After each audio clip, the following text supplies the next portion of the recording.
20 forgotten home features that are no longer in use. Ever spotted a strange little door or an old switch and wondered what it was for?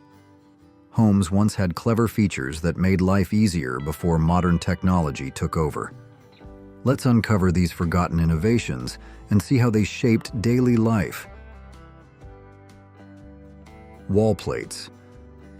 If you've ever spotted those strange metal plates on the outside of an old house, you might have thought they were just decorative. But these iron fixtures actually served an important structural purpose. Known as wall plates, they were typically made from cast or wrought iron and were far more than just ornamental details. These plates were part of a reinforcement system designed to keep a building's walls stable. They were connected to long iron rods that ran through the walls, acting like internal anchors to prevent the structure from bowing outward or even collapsing over time.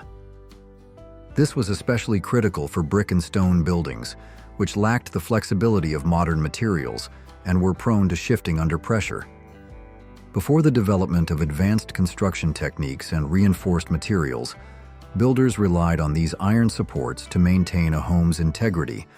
But with modern engineering, including steel framing and concrete reinforcement, wall plates have become obsolete.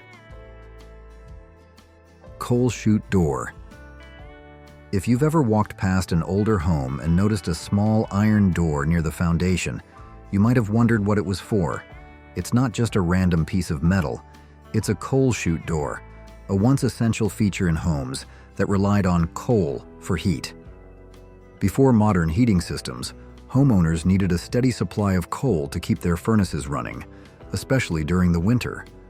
Coal delivery men would go door to door, shoveling coal through these small doors, where it would slide down a chute into the basement. From there, the homeowner would shovel the coal into the furnace as needed, ensuring the house stayed warm. This system was common in cities and colder climates, where coal was the primary heating source for decades. However, as natural gas and electric heating became more efficient and widely available, coal furnaces, and the delivery systems that supported them, became obsolete. Today, many of these iron doors remain as relics of a bygone era. Some homeowners have sealed them off, while others leave them in place as a nod to their home's history. Built-in phone nooks. Before smartphones and wireless communication, landline telephones were a household necessity. But early home phones weren't the compact, cordless devices we think of today. Instead, they were bulky, often with separate earpieces and rotary dials, requiring a designated space in the home. That's why many older houses featured built-in phone nooks, small recessed shelves or alcoves designed specifically to hold the family telephone. These nooks were usually located in a hallway or near the living room, making the phone easily accessible to everyone in the house. They often included a small shelf for storing phone books, notepads, and pens. Because making a call usually meant writing down numbers or taking notes during the conversation. In some homes, the nook even had a little bench underneath, creating a dedicated space for making calls. Today, these phone nooks have lost their original purpose, but they haven't completely disappeared. Many homeowners repurpose them as decorative display areas, using them to hold antique phones, mail, plants, or small knickknacks. Landline phone jack. If you live in an older home, you've probably noticed these small square outlets scattered throughout the house. You might find them in the kitchen, living room, bedrooms, and even hallways. These are landline phone jacks, once an essential feature in every home, but now mostly obsolete, thanks to the rise of cell phones. Before mobile technology took over, having a landline was the only reliable way to make calls. Many homes had multiple phone jacks so that phones could be placed in convenient locations, allowing family members to answer calls no matter where they were. Some homes even had multiple lines, especially if someone worked from home or if teenagers wanted their own private number. Today, with nearly everyone carrying a smartphone, landline phone jacks have become relics of the past. While some homeowners still keep a landline for emergencies, most of these jacks now sit unused, often covered by furniture or repurposed for other wiring needs. Ice door. Have you ever come across a strange little door at the back of an old house? Maybe it led into a pantry or a small room, and you noticed that there was another door inside that locked from within. If so, you may have stumbled upon a forgotten relic of the past, an ice door. Before modern refrigerators, people kept their food fresh using ice boxes, essentially insulated cabinets that relied on large blocks of ice to keep things cool. Since homeowners needed a steady supply of ice, delivery men would bring fresh blocks to the house regularly. Instead of hauling them through the front door and making a mess inside, many homes had a special ice door at the back or side of the house. This allowed the delivery man to place the ice directly into the icebox compartment without ever stepping inside the home. If you've ever heard an older family member call a refrigerator an icebox, now you know why. That term is a remnant of the time when keeping food cold depended on regular ice deliveries. While ice doors are rarely seen in modern homes, they serve as a fascinating reminder of how people kept things fresh before the age of electricity. Have you ever lived in or visited a home with one of these forgotten designs? Share your story. The laundry chute. If you live in an older multi-story home, you might have been lucky enough to have a laundry chute, a simple yet brilliant feature that made laundry day so much easier. Instead of carrying piles of dirty clothes down the stairs, all you had to do was toss them into the chute, and gravity did the rest, delivering them straight to the laundry room below. Laundry chutes were especially common in homes built in the early to mid-20th century, when multi-level houses were more prevalent and household efficiency was a priority. They typically had a small hinged door located in a hallway or bathroom, leading to a smooth enclosed shaft that funneled clothes directly to the basement or laundry area. Surprisingly, despite their convenience, laundry chutes have mostly disappeared from modern home designs. Some say safety concerns, such as small children climbing inside, led to their decline, while others point to changing home layouts, with laundry rooms now often located on the same floor as bedrooms. But not everyone has given up on this clever idea. Many homeowners are now adding laundry chutes back into their homes as a custom feature, proving that sometimes old-school ingenuity still beats modern trends. Maybe it's time for a comeback. Pittsburgh Potty. If you've ever been inside a home built before World War II, you might have stumbled across a strange sight, a lone toilet sitting out in the open in the basement, with no walls or privacy whatsoever. These fixtures, often lacking even a sink or shower nearby, are known as Pittsburgh Potties, though they weren't exclusive to Pittsburgh. They could be found in many industrial cities across the U.S. The reason for these unusual basement toilets dates back to the days of steelworkers, miners, and other laborers who came home covered in dirt, soot, and grime after a long shift. Instead of tracking that mess into the main living space, they would enter through the basement and use the toilet and, if available, a utility sink or even a makeshift shower to clean up before heading upstairs. This practical design helped keep the home's main bathrooms and living areas cleaner. Today, most Pittsburgh potties have either been removed or enclosed to provide some privacy, but occasionally you'll still find one standing alone in an older home's basement, unused, yet a quirky reminder of a time when functionality often trumped modern comforts. If you happen to see one, consider it a glimpse into the past when hard-working homeowners prioritized practicality over modesty. Knob and tube wiring. If you've ever taken a peek inside the walls or ceilings of an older home, especially one built between 1880 and 1930, you might have come across a wiring system that looks outdated, if not outright dangerous. This method, known as knob and tube wiring, was one of the earliest electrical systems used in residential construction. The setup was fairly simple. Single insulated copper wires ran through the hollow spaces in walls and ceilings. Where the wires needed to pass through wooden framing, small porcelain tubes acted as insulation to prevent contact with the wood. Porcelain knobs were nailed down to hold the wires in place and keep them from sagging or touching surfaces they shouldn't. At the time, this was considered a safe and effective way to run electricity through a home. Fast forward to today, and knob and tube wiring is widely viewed as a fire hazard. While it was sufficient for the limited electrical demands of the early 20th century, modern homes require much more power.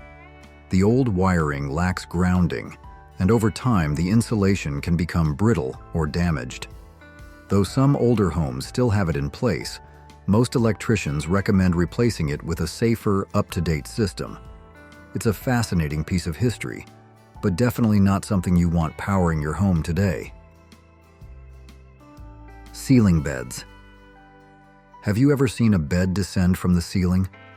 While this clever design is making a small comeback in modern tiny apartments, it was once a serious competitor to the more famous Murphy bed. These ceiling-mounted sleeping solutions, sometimes called swirling beds, were designed to maximize living space without taking up valuable wall or closet areas. Patented in 1913, these innovative beds operated using a counterweight system hidden within the walls. A simple hand crank would lower the bed from the ceiling, allowing it to float down smoothly into position. To ensure stability, foldable legs could be extended, giving it a proper foundation for sleeping. When morning came, the bed could be effortlessly raised back into the ceiling, freeing up the entire room for daytime use. Though they never gained the same widespread popularity as Murphy beds, ceiling beds were an ingenious solution for small living spaces. Today, with the rise of compact apartments and creative interior design, a few companies are revisiting this old idea with modern technology. While the original ceiling beds may be a thing of the past, their spirit lives on in the pursuit of efficient, space-saving furniture. Push-button light switches. Push-button light switches might seem like a charming throwback or even a touch of vintage luxury, but they weren't without their issues. First introduced in the late 1800s and commonly used through the early 1900s, these switches functioned with a simple push mechanism. One button turned the light on, and the other turned it off. At the time, they were considered an upgrade from early rotary switches, offering a more modern and sophisticated look. However, they had a frustrating flaw. The buttons were prone to getting stuck. Over time, the internal mechanisms could wear out, leaving the light permanently on or off. This wasn't just an inconvenience. It also posed a potential fire hazard if the wiring overheated due to a faulty connection. Despite these drawbacks, push-button switches are still sought after today by those restoring historic homes or wanting a touch of old-world charm. Modern versions have been redesigned with improved materials and durability, blending vintage aesthetics with today's electrical safety standards. So while the originals may have faded into history, their nostalgic appeal hasn't completely disappeared. Please comment 1 to let me know you'll be watching this video until the end. Boot scrapers.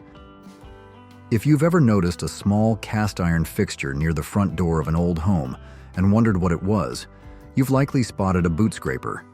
These once common household features were essential in an era before paved roads, when dirt streets and horse-drawn transportation made walking a messy affair. Before stepping inside, people would use the scraper to clean mud, dirt, and even horse droppings off their shoes, preventing the mess from being tracked indoors. Typically installed near the front steps or embedded into the sidewalk, these sturdy iron scrapers were a simple but effective way to keep homes clean in an age when carpets and rugs were difficult to wash. As cities modernized, paved roads replaced muddy streets, and automobiles took over from horses, making boot scrapers far less necessary. While they have mostly disappeared from everyday use, you can still spot them in historic neighborhoods, a small but fascinating reminder of how daily life once required thoughtful, practical solutions to challenges we no longer face. Root cellars. Before the invention of modern refrigeration, keeping food fresh was a challenge, especially during harsh winters or hot summers. That's where root cellars came in. These cool, dark storage spaces allowed people to preserve vegetables, fruits, and other perishables for extended periods. Root cellars were typically built underground or partially buried, using the natural insulation of the earth to maintain a steady, cool temperature year-round.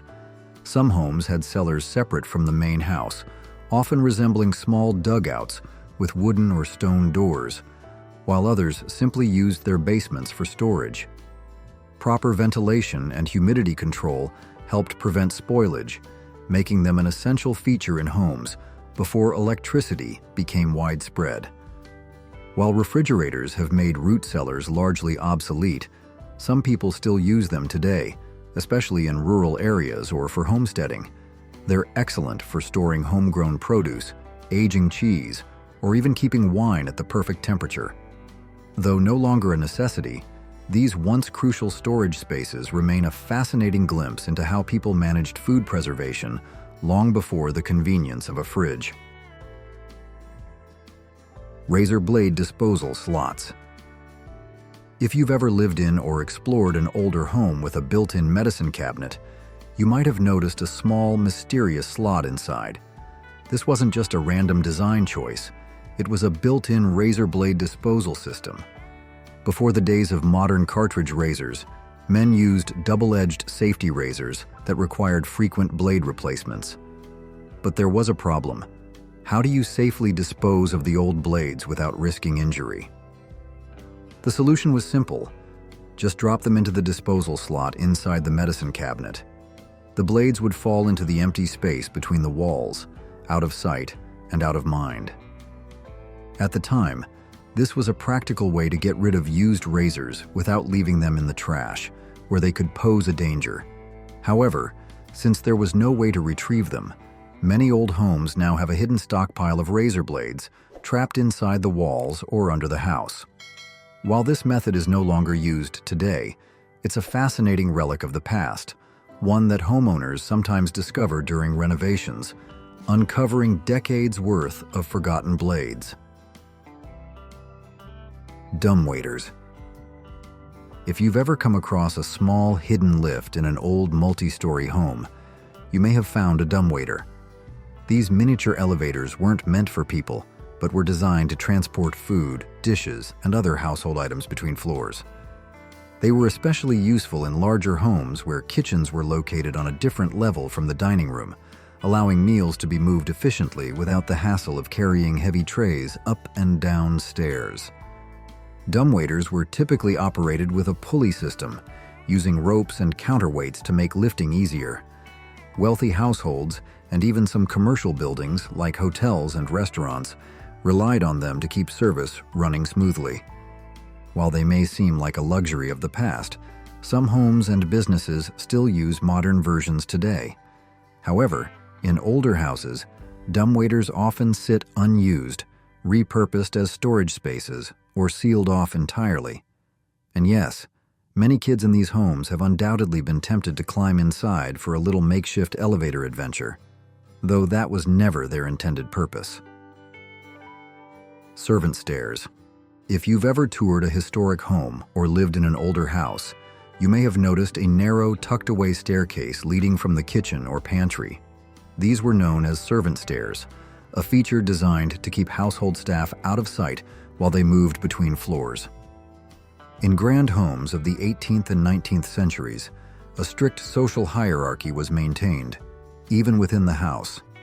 While the family and guests used the main, grand staircase, servants had their own discreet passageways, allowing them to carry out their duties without disrupting the household's daily life. These staircases were often steeper and narrower than the main stairs, built purely for function rather than comfort or aesthetics. Today, servant stairs are a rare find outside of historical homes and mansions. However, the concept still exists in some places, particularly on cruise ships, where hidden crew stairwells allow staff to move efficiently without interfering with passengers. While no longer a common feature in modern homes, These hidden staircases serve as a fascinating glimpse into the past, revealing how homes were once structured around the daily routines of both residents and workers. What's the most unusual or interesting home feature you've seen in a historic house? Servant floor buttons. If you ever visit a historic home, you might come across an unusual feature hidden beneath a rug or dining table, a small, inconspicuous button embedded in the floor. These were known as servant floor buttons, a discreet way for homeowners to summon their butler or household staff without having to leave their seat. Common in grand homes of the 19th and early 20th centuries, these buttons were strategically placed in dining rooms so that hosts could signal for service with a simple press of the foot. Connected to a system of bells or buzzers, the button would alert staff in the kitchen or servants' quarters that they were needed, allowing meals to be served or cleared without verbal instructions. While most of these buttons are now non-functional, many still exist, hidden under carpets or heavy furniture, remnants of a time when formal dining required a well-orchestrated team behind the scenes. Today, modern homes have replaced these with wireless call systems and intercoms, but the idea of summoning assistance with the press of a button remains as convenient as ever. Milk doors. If you've ever seen a small, mysterious door built into the side of an older home, you may have wondered what it was for. This was a milk door, a common feature back in the days when fresh milk was delivered straight to your home. Before modern refrigeration, milk had to be delivered daily to ensure it stayed fresh. The milkman would drop off full bottles through this little compartment and retrieve the empty ones left inside. Typically located near the kitchen or pantry, the milk door was designed to keep the process efficient and hygienic. Homeowners didn't need to answer the door or worry about leaving milk outside in the elements. Some of these doors even had small insulation features to help keep the milk cool for a short time. As home refrigeration improved and grocery stores became more accessible, the milk delivery service faded away, making these doors obsolete. Today, many of them remain sealed up or repurposed, but they serve as a charming reminder of a time when fresh milk arrived right at your doorstep. Transom windows. If you've ever walked into an older home and noticed a small panel of glass above a doorway, you've seen what's called a transom window. These architectural features were once a key part of home design, serving both practical and aesthetic purposes. Before electricity became widespread, homes relied heavily on natural light. Interior rooms, especially hallways, could be dark and uninviting. Transom windows helped solve this problem by allowing daylight to pass through, brightening up spaces that would otherwise be dim. In addition to lighting, many transom windows could open, creating better air circulation. This was especially important in the days before air conditioning, as it helped regulate indoor temperatures by allowing warm air to escape and cool air to flow through. While modern lighting and HVAC systems have largely replaced the need for transom windows, they are still valued for their timeless charm. Many homeowners today are bringing them back into new construction, not just for their classic look, but also for their ability to enhance natural light and ventilation. Picture rails. If you've ever noticed a thin strip of molding running along the upper part of a wall in an older home, you've seen a picture rail. These decorative yet functional features became popular in the mid-1800s, offering homeowners a way to hang artwork without damaging delicate plaster walls. Before drywall became the standard, plaster walls were common, but they were also fragile. Driving a nail directly into the wall could cause cracks or even large chunks of plaster to break off. Picture rails provided a simple yet effective solution. Homeowners could place movable hooks anywhere along the rail, then suspend framed pictures or mirrors using wires or cords. This allowed for easy rearrangement without the need for repairs. By the 1940s, advances in construction materials, including more durable walls, made picture rails less necessary. People became more comfortable hammering nails directly into the wall, and the trend gradually faded. Today, Picture rails are often seen in historic homes, and some modern homeowners are bringing them back for their vintage charm and flexibility in displaying art without making permanent marks. Home intercom systems. If you've ever been inside a home built in the 1970s or earlier, you might have noticed an intercom system mounted on the wall. These wired communication devices allowed homeowners to speak between rooms or different levels of the house without yelling. Some systems even included a front door intercom, letting residents talk to visitors before opening the door. At the time, intercoms were considered a modern convenience, especially in larger homes.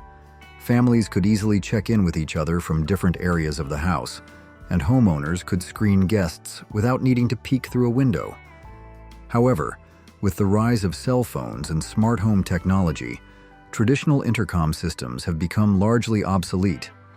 Smart doorbells with built-in cameras now allow homeowners to see and talk to visitors remotely, while messaging apps and home assistants make room-to-room communication effortless. While some older homes still have these systems, they're more often decorative relics than functional tools. Pocket doors. Pocket doors were a brilliant solution for creating a flexible living space. They allowed homeowners to enjoy an open floor plan while still having the option to close off areas when needed. Unlike traditional swinging doors, which take up valuable space, pocket doors slide seamlessly into the wall, making them perfect for smaller rooms or tight spaces. These doors were especially common in older homes, but have become less popular in modern construction. However, they offer a practical and stylish way to separate rooms without sacrificing space. With the rising demand for efficient home designs, pocket doors deserve a comeback in new homes. The charm and purpose of room layouts in older homes. If you've ever explored an older home, you might have noticed that many of the rooms are small and oddly shaped, often with plenty of doors separating them. While modern homes tend to embrace open floor plans, older homes were designed with a very different purpose in mind: privacy and energy efficiency. In the past, it was essential to create spaces that could be easily closed off to maintain privacy, especially when guests visited. Each room had its own distinct purpose, and closed doors helped ensure that one area of the house wasn't overheard or intruded upon by others. More importantly, the compartmentalized design helped with heating and cooling. Without the luxury of modern climate control systems, homes relied on fireplaces, stoves, and simple ventilation methods to regulate temperature.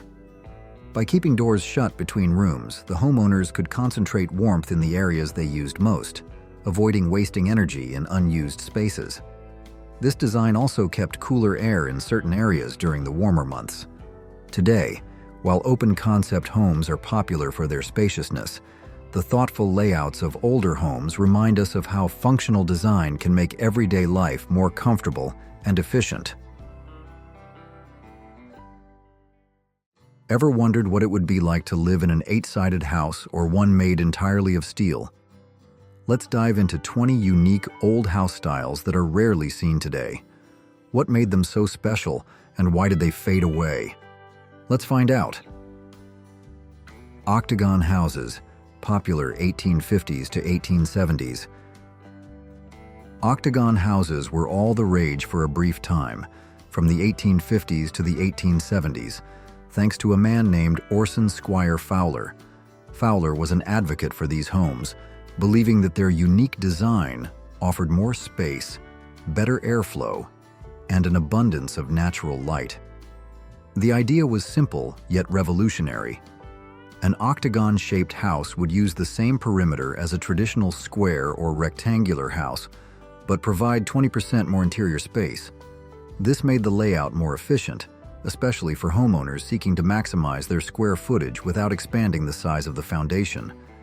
These houses often had flat roofs, central cupolas for added light and ventilation, and wraparound verandas that connected the different sections of the house. The innovative design also featured open floor plans that encouraged airflow, which was thought to help keep the house cooler in the summer and more comfortable overall. Despite these advantages, the octagon house never truly became mainstream. There are a few notable examples, like the Longwood Mansion in Natchez, Mississippi, and the Octagon House in Watertown, Wisconsin. Even Fowler's own home, affectionately named Fowler's Folly, was eventually torn down. Though they didn't catch on widely, these houses remain a fascinating piece of architectural history, showcasing the experimental spirit of their time. Lustron Homes, 1948 to 1950. Lustron homes were an innovative response to the post-World War II housing crisis, offering a unique solution through prefabricated, all-steel construction. Designed by Carl Strandlund and produced between 1948 and 1950. These homes were built to provide affordable, durable housing for returning veterans and their families. Unlike traditional wood-framed houses, Lustron homes featured enameled steel panels for both the exterior and interior, making them highly resistant to fire, termites, and decay. More than 2,000 Lustron homes were constructed across the United States, with a few even exported to Venezuela. Their design emphasized efficiency and ease of maintenance. Metal walls could be wiped clean with a damp cloth, and built-in storage units eliminated the need for bulky furniture. Many models included an innovative combination washer-dryer, a rare feature for the time. The homes were shipped in kits and assembled on site, much like a life-sized puzzle. Despite their durability, Lustron homes faced financial and logistical challenges. Production ceased in 1950, largely due to government restrictions and high manufacturing costs. Today, surviving Lustron houses are prized as mid-century architectural relics, with preservationists working to maintain these rare, futuristic homes that once promised a revolution in American housing. Please comment 1 to let me know you'll be watching this video until the end.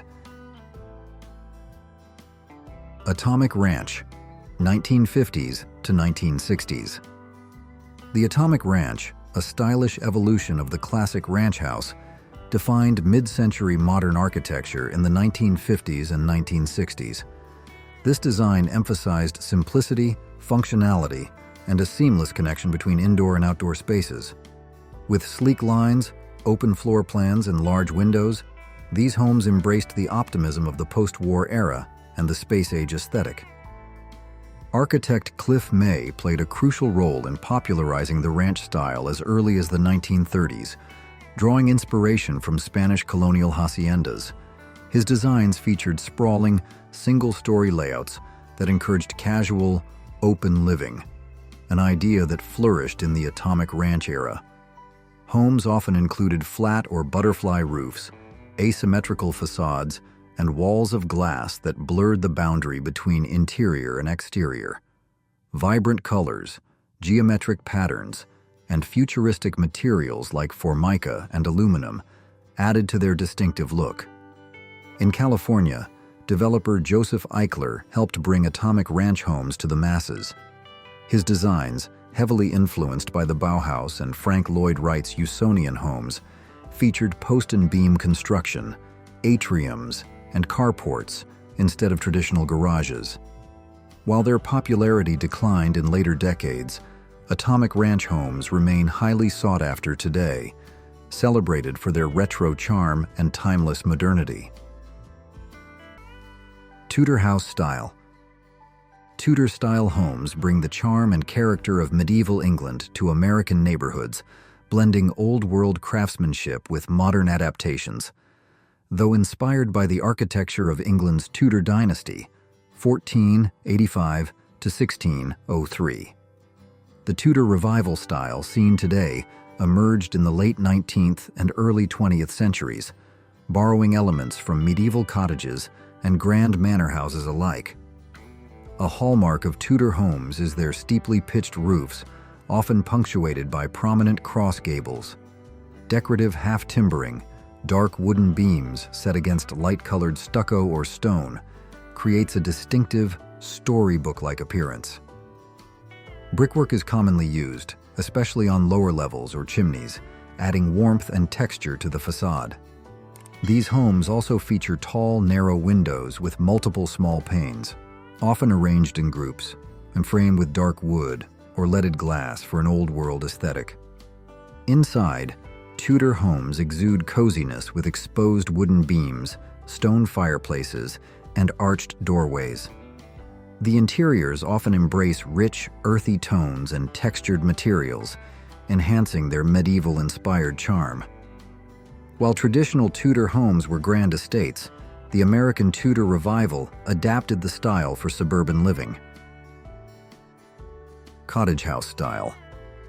Cottage-style homes capture the charm and coziness of old-world European dwellings, drawing inspiration from the thatched-roof cottages of medieval England. These homes became especially popular in the United States during the 1920s and 1930s, offering a quaint, welcoming alternative to larger, more formal architectural styles.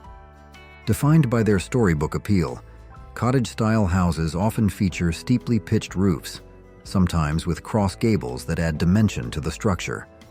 Arched entryways, rounded doors, and casement windows with multiple small panes further enhance their fairy tale aesthetic. Exteriors are typically clad in brick, stone, or stucco, creating a rustic, handcrafted look that blends seamlessly into natural surroundings. Inside, cottage homes prioritize warmth and comfort, often incorporating exposed wooden beams, built-in shelving, and cozy fireplaces as focal points. The layouts tend to be compact yet efficient, making the most of available space while fostering a sense of intimacy. Lush gardens, winding pathways, and charming window boxes overflowing with flowers frequently complement the exterior, completing the enchanting, storybook feel. Though traditional cottages were modest in size, modern interpretations often expand the design while maintaining the same inviting, nostalgic charm that has made them beloved for generations. Mediterranean house style. Mediterranean-style homes exude warmth, elegance, and a seamless connection to the outdoors, drawing inspiration from the villas of Spain, Italy, and Greece. This architectural style became especially popular in the U.S. during the early 20th century, particularly in coastal regions like California and Florida, where the climate complements its design. One of the most distinctive features of Mediterranean homes is the low-pitched red tile roof, which not only enhances the aesthetic appeal, but also provides excellent heat resistance. The exteriors are typically clad in stucco or adobe, often in earthy tones like white, beige, or terracotta, reinforcing the sun-drenched old-world charm. Arches play a significant role in Mediterranean architecture, appearing in doorways, windows, and covered walkways, adding to the home's graceful and inviting character. Wrought iron accents, such as balconies, railings, and decorative grillwork, further enhance the European aesthetic. A hallmark of this style is its U-shaped floor plan, which centers around a lush courtyard featuring a fountain, gardens, or even an outdoor fireplace. This design encourages indoor-outdoor living with large windows, French doors, and loggias opening to the courtyard, allowing natural light and cool breezes to flow through the home. Inside, Mediterranean-style homes often feature exposed wooden beams, tile or stone flooring, and ornate details like hand-painted tiles and carved wood accents. The overall atmosphere is one of relaxed luxury, blending rustic charm with timeless elegance. American Foursquare, 1895 to 1939. The American Foursquare emerged in the late 19th century as a direct response to the ornate, highly decorative Victorian homes that had dominated American neighborhoods. Homebuyers were beginning to favor simplicity, practicality, and efficiency over intricate detailing, and the Foursquare delivered exactly that. Built between 1895 and 1939, these homes were known for their boxy, 2.5-story design, which maximized interior space while maintaining a clean and straightforward aesthetic. Sometimes called the prairie box, The American Foursquare shared design elements with the Prairie School movement, championed by architects like Frank Lloyd Wright. These homes typically featured a symmetrical layout, a large covered porch supported by columns, a hipped roof with a central dormer, and built-in cabinetry for added functionality. The emphasis was on open, airy spaces that provided comfort without unnecessary ornamentation. One of the most interesting aspects of the American Foursquare is how widely accessible it became. Companies like Sears, Roebuck and Company, and Aladdin sold these homes as mail-order kits, allowing families across the country to purchase and build them affordably. Their timeless, practical design ensured their popularity for decades, and many still stand today as a testament to early 20th century American architecture. Brutalist homes, 1950s to 1970s. Brutalist homes, emerging between the 1950s and 1970s, were a bold departure from traditional residential architecture, embracing raw concrete, geometric forms, and a minimalist aesthetic. Inspired by the modernist movement and the work of architects like Le Corbusier, this style emphasized functionality over ornamentation. The term brutalism itself comes from the French phrase béton brut, meaning raw concrete, which was the defining material of these buildings. Brutalist homes often featured massive, monolithic structures with rough, unfinished surfaces. They prioritized practicality, with open floor plans, exposed structural elements, and a focus on durability. While the style was more commonly seen in social housing projects and institutional buildings, such as universities and government complexes, some architects experimented with brutalist principles in private homes, designing striking residences that stood in stark contrast to traditional suburban houses. By the late 1970s, brutalism fell out of favor as critics associated its heavy, fortress-like appearance with urban decay and institutional coldness. Many brutalist structures were demolished or altered to soften their stark look. However, in recent years, there has been a resurgence of interest in the style, with architects and preservationists recognizing its raw beauty, structural honesty, and sculptural impact. If you could design your own dream home based on these historic styles, what features would you include? Neoclassical house style. Neoclassical homes stand as timeless symbols of grandeur and elegance, drawing direct inspiration from the classical architecture of ancient Greece and Rome. Emerging in the late 18th century and remaining popular well into the 20th century, this style is characterized by its imposing scale, symmetrical design, and meticulous attention to detail. These homes exude a sense of formality and refinement, often serving as visual statements of wealth and prestige. One of the most defining features of neoclassical houses is their use of tall, dramatic columns, typically in the Doric, Ionic, or Corinthian order. These columns often frame the entrance, lending a stately, temple-like presence to the facade. Some variations extend these columns across the entire front, creating a grand colonnade reminiscent of ancient palaces. The symmetry of these homes is further emphasized through evenly spaced windows, centered doorways, and balanced proportions that create a harmonious aesthetic.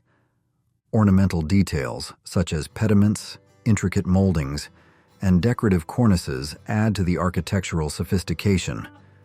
Doorways and windows are frequently adorned with classical motifs, including pilasters and fan lights.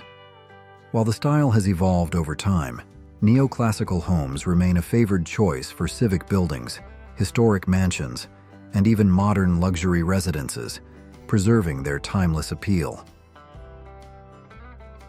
Cape Cod house style. The Cape Cod house style is one of the most enduring and recognizable in American architecture, known for its charming simplicity and practical design. Originating in the late 17th century, this style was heavily influenced by English cottages, but adapted to withstand the harsh New England climate.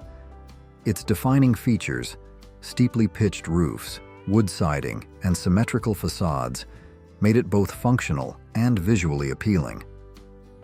Early Cape Cod homes were modest, single-story structures with a central chimney, designed to retain heat during brutal winters.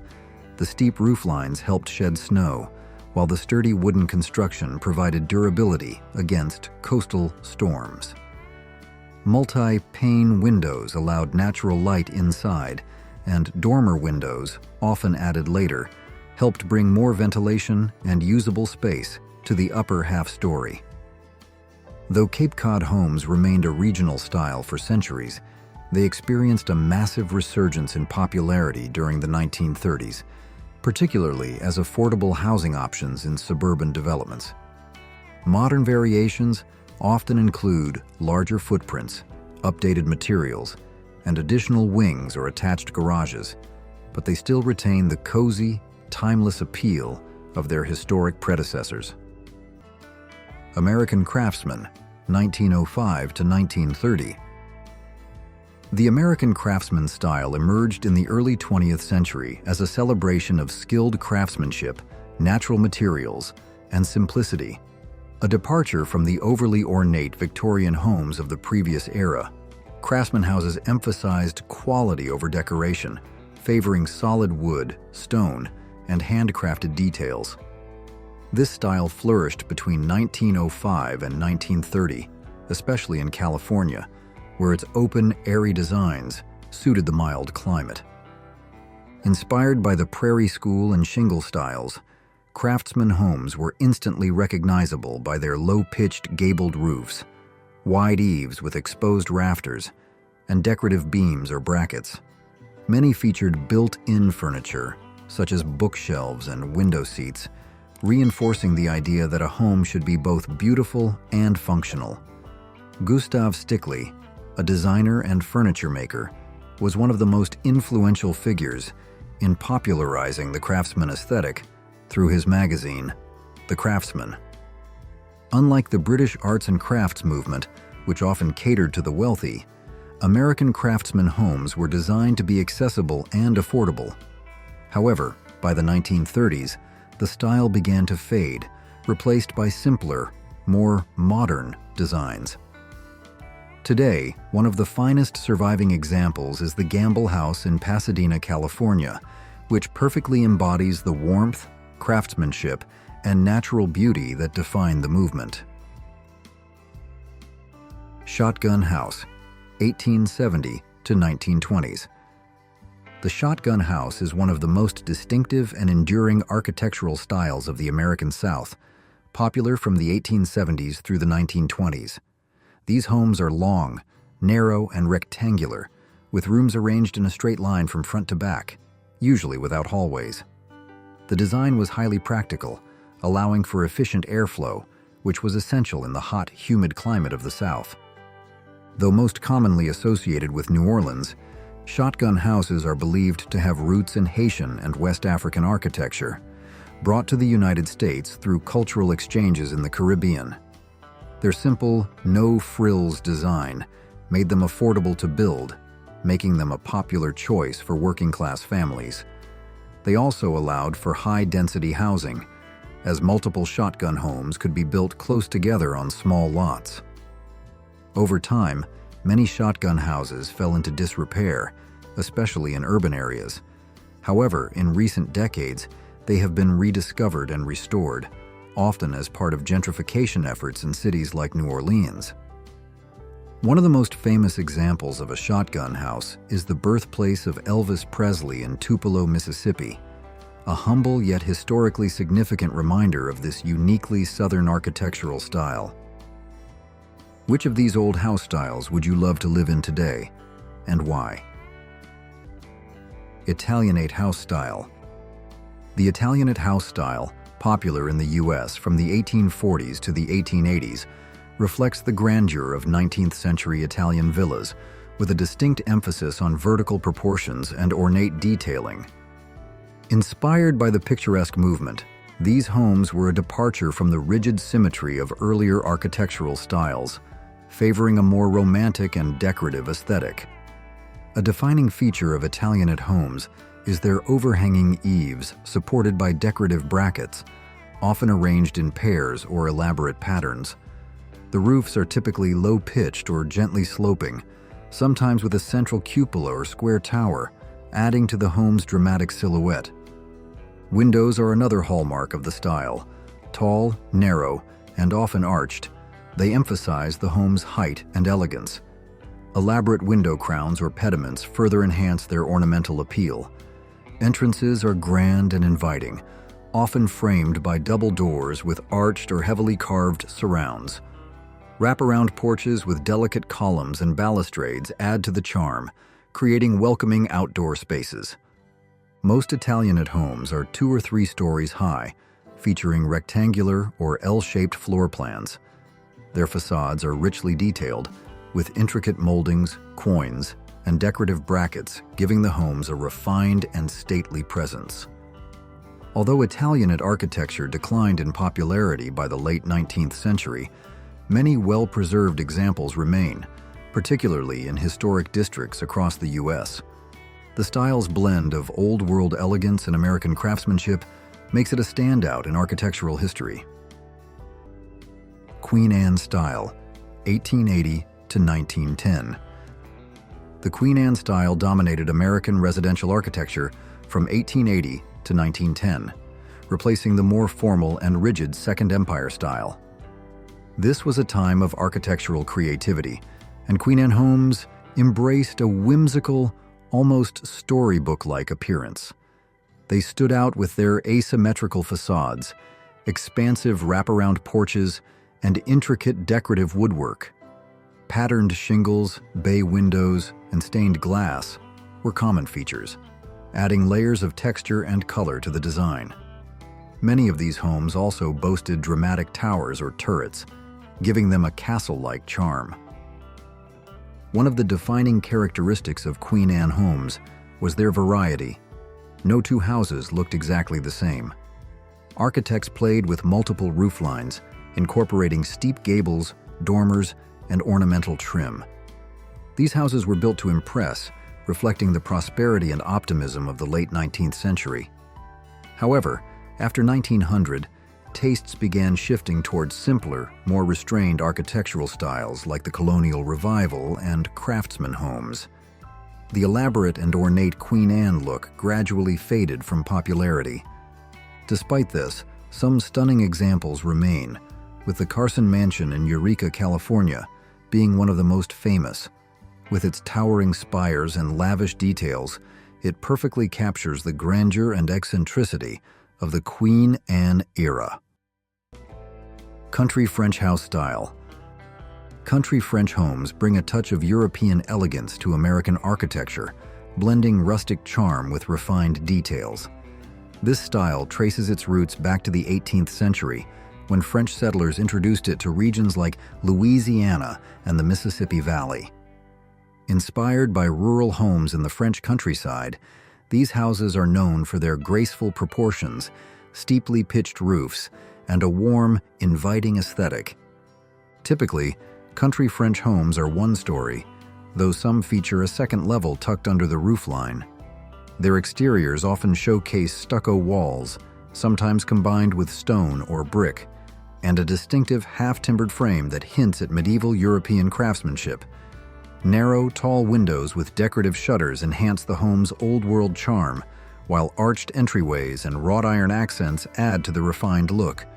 The roof design, either hipped or side-gabled, is one of the most recognizable features, giving the home a stately yet cozy presence.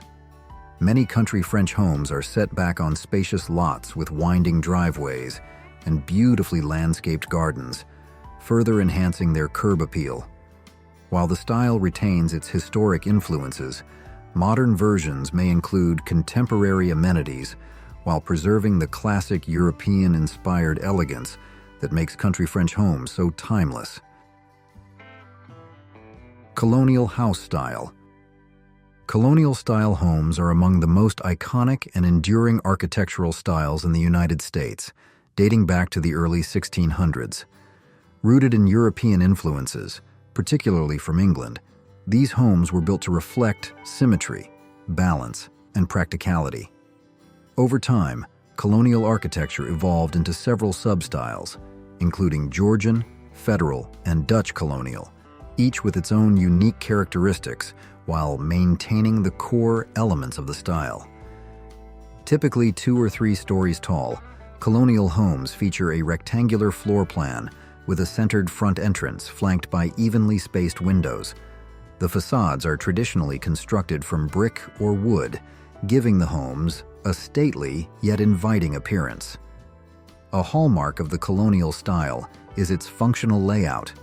Common areas such as the kitchen, dining room, and family room are located on the first floor, while bedrooms occupy the second floor, maintaining a clear separation between public and private spaces. Dormer windows, decorative shutters, and columned entryways are common exterior features, adding charm and visual interest. Many colonial homes also include fireplaces, a nod to their historical roots when they were essential for heating.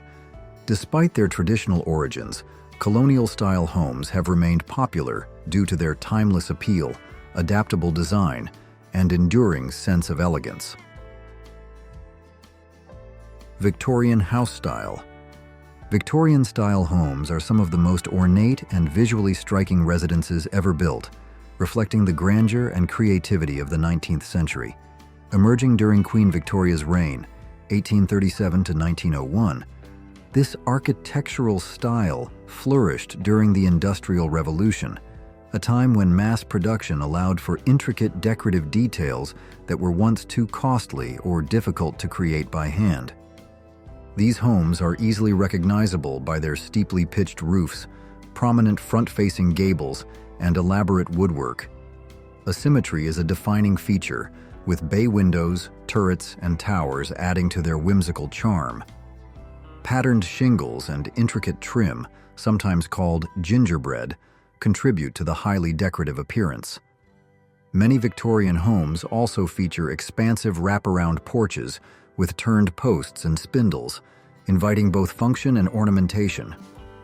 Inside, Victorian homes were known for their lavish details, high ceilings, intricate moldings, richly patterned wallpapers, and stained glass windows. While traditional Victorian interiors embraced deep, bold colors and elaborate furnishings, modern interpretations often blend classic architectural features with contemporary color palettes and materials. This allows homeowners to maintain the home's historical character while incorporating modern conveniences. Whether restored to their original grandeur or updated with a fresh twist, Victorian homes remain a symbol of craftsmanship, elegance, and artistic expression. Have you ever lived in or visited a home with one of these classic designs? Share your experience. Tudor Revival, 1890s to 1940s. The Tudor Revival style, popular from the 1890s through the 1940s, brought a touch of medieval England to American neighborhoods. Inspired by the rustic charm of 16th-century English cottages and manor houses, these homes were easily recognizable by their steeply pitched gabled roofs, decorative half-timbering, and tall, prominent chimneys, often with ornate brickwork or chimney pots. Wealthy Americans in the early 20th century were especially drawn to Tudor Revival homes, as the style evoked a sense of old-world charm and craftsmanship. These houses often featured arched doorways, leaded glass windows, and textured stucco or brick exteriors, creating a storybook-like appearance.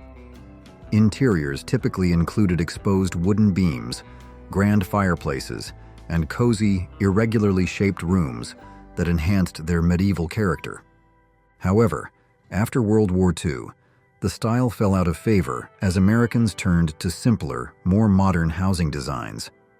By the 1970s and 1980s, builders seeking to replicate the Tudor look began using synthetic materials like faux wood and manufactured stone, often resulting in a less authentic appearance. Dutch Colonial Revival, 1910s to 1930s.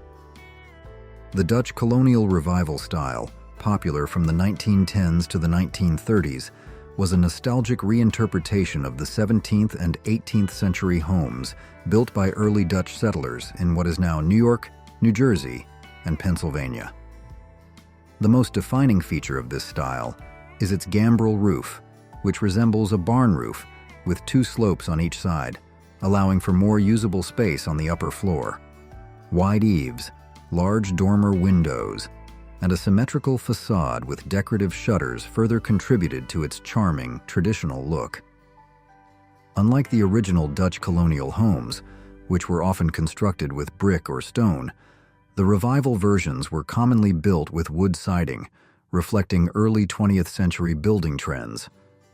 Interiors were designed for comfort, often featuring central hallways, large fireplaces, and cozy living spaces that emphasized warmth and practicality. While many Dutch colonial revival homes were modest suburban residences, some grander examples stand out. The Biltmore Estate, built for George Washington Vanderbilt II, incorporates Dutch colonial elements within its eclectic design. Another well-known example is 112 Ocean Avenue in Amityville, New York, infamous as the setting of the Amityville Horror. Despite its decline in new construction after the 1930s, Dutch colonial revival homes remain beloved for their timeless appeal and historical charm. Greek Revival House Style. The Greek Revival house style, popular from the 1820s to the 1860s, is one of the most iconic architectural movements in American history.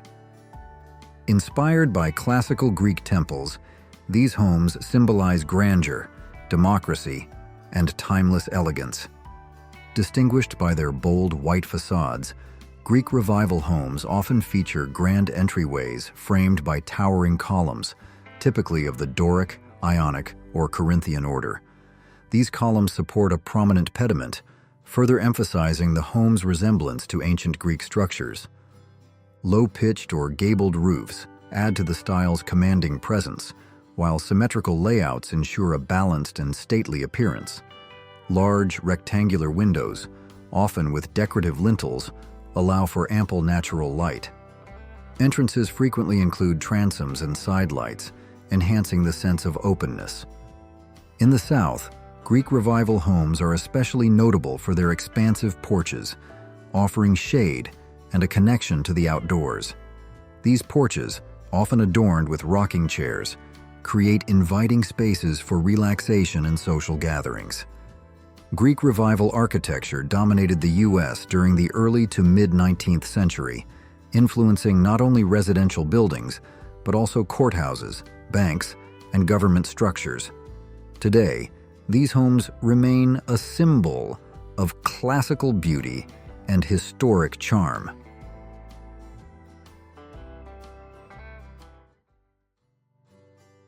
While many of these old house features have faded into history, some still hold value today. Whether practical or simply nostalgic, they remind us of how homes once functioned. Which of these would you bring back? Let us know. And thanks for watching.